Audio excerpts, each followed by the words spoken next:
beberapa versi mengenai asal pemberian nama Pinrang yang berkembang di masyarakat Pinrang sendiri. Versi pertama menyebut Pinrang berasal dari bahasa Bugis yaitu kata Benrang, yang berarti air genangan, bisa juga berarti rawa-rawa. Hal ini disebabkan pada awal pembukaan daerah Pinrang masih berupa daerah rendah yang sering tergenang dan berawa. Versi kedua menyebutkan bahwa ketika Raja Sawito bernama Ladoro Manglapaleteange bebas dari pengasingan dari kerajaan Gowa, kedatangan disambut gembira namun mereka terheran karena wajah raja berubah dan mereka berkata, Pinra Bawangi Tapana Puatapol Gowa, yang artinya berubah saja mukanya tuan kita dari Gowa. Setelah itu rakyat menyebut daerah tersebut sebagai Pinra yang artinya berubah kemudian lambat laun menjadi Pinrang. Sumber lain mengatakan pemukiman Pinrang yang dahulu rawa selalu tergenang air membuat masyarakat berpindah-pindah mencari pemukiman bebas genangan air. Dalam bahasa Bugis disebut Pinra-Pinra Onroang. Setelah menemukan pemukiman yang baik, maka tempat tersebut diberi nama Pinra-Pinra.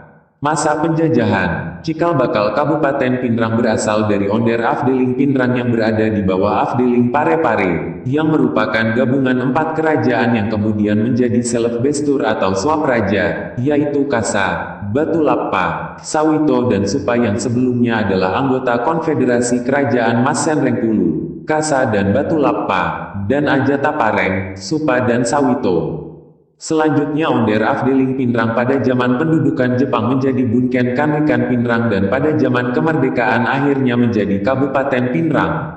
Masa kemerdekaan, pada tahun 1952 terjadi perubahan daerah di Sulawesi Selatan, pembagian wilayahnya menjadi daerah Swatantra. Daerah Swatantra yang dibentuk adalah sama dengan wilayah Afdeling. Perubahan adalah kata Afdeling menjadi Swatantra dan Onder Afdeling menjadi Kewedaan. Dengan perubahan tersebut maka Onder Afdeling Pinrang berubah menjadi Kewedanaan Pinrang yang membawahi 4 swapraja dan beberapa distrik. Pada tahun 1959 keluarlah Undang-Undang Nomor 29/1959 yang berlaku pada tanggal 4 Juli tahun 1959 tentang pembentukan daerah-daerah tingkat 2 di Sulawesi termasuk membentuk daerah tingkat 2 Pinrang. Pada tanggal 28 Januari tahun 1960, keluar Surat Keputusan Menteri Dalam Negeri Nomor A-7/3, 5-392 yang menunjuk H.A. Makuleu menjadi Kepala Daerah Tingkat 2 Pinrang, karena pada saat itu unsur atau organ sebagai perangkat daerah otonomi telah terpenuhi maka tanggal tersebut dianggap sebagai tanggal berdirinya Kabupaten Pinrang.